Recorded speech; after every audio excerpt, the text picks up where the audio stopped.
Nung araw, sige sabihin ko sa'yo, pag sumagot ako sa lolo, hindi ako sumasagot sa lolo mo. Magsasalita pa lang ako ng pa lang, basag na yung bibig ko. Ganon kami kadisiplina dati. Kayo, maaangas kayo. Lalaban ka pa sa akin? Hindi Lalaban ka? mo, hindi mo. Laki-laki mo eh. Malita ko, lalaban ka. Hindi, mukha kita eh.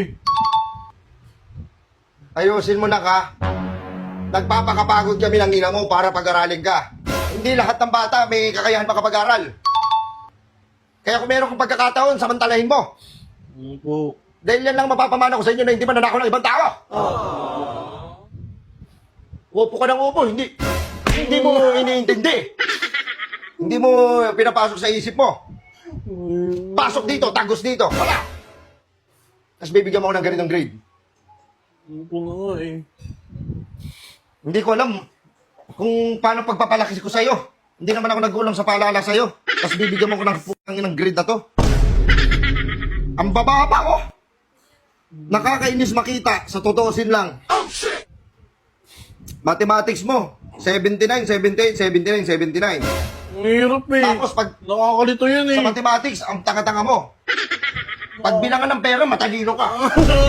Matalino ka. Sa pagbilang ng pera, ang galing mo. Sa mat, ang baba mo. Nakakalito kasi yun eh. Sobra eh. Samurai lang kaya kita. Ha? Hindi kita mo. Huwag kang sasama sa mga barkada mo, ha? Wala rin bibili sa'yo. Doon ka sa kwarto mo. Go-computer na lang ako. Computer. Pwede nga 20 pa. 20. 20 para sa ano lang. Dumapa ka dyan. Ah! Ah!